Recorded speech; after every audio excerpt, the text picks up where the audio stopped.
Good day. Ang project ko for today ay isang black and gray butterfly rose. Yan ang request ng ating client. Bali dito sa ating video ay ayaw pa magpakita ng mukha ang ating client. Siguro dahil siya ay nahihiya. Bali dito ay bago tayo magsimula ay magsiset up po muna ako. Kailangan ko muna ayusin ang aking mga gamit dahil na-edit ko naman na yung design ng ating bossing at aayusin ko na lang mamaya.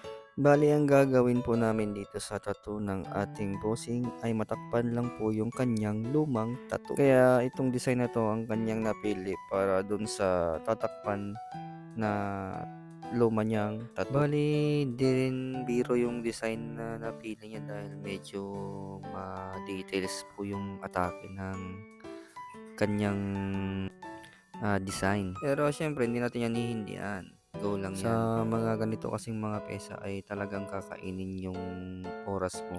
Bali dito ay gumamit ako ng 5 round magnum. Tapos gumamit din ako dito ng 3RL para sa lining. At gumamit naman ako dito ng black and gray ink para sa details. Itong ang ating bossing ay matagal na niya talaga itong gustong ipabura.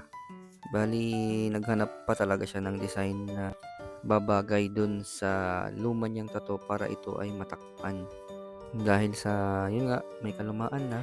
Siyempre kailangan natin gawin yung ating best para matakpan talaga at hindi na makita yung kanyang lumang tattoo. Kaya yun nung nakapili ang ating bossing ng kanyang design na ipapatato ay pinakita niya ito sa akin kung pwede ba na ito yung pangtakip sa luma niyang tattoo. At syempre, bilang artist ay meron din naman akong mga ideas na gusto din na isuggest sa kanya. Pero talagang gusto niya daw itong design na ito.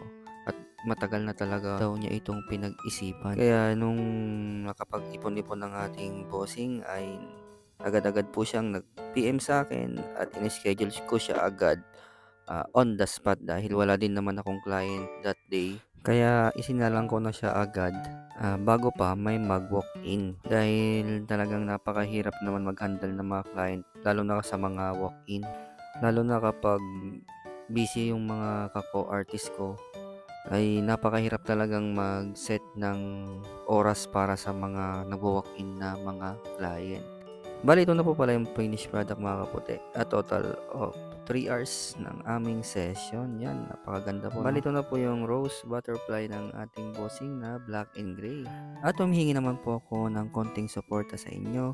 Kung pwede lang pong pakishare at palike na rin po. At para tulong na rin po sa katulad namin mga content creator. Maraming salamat.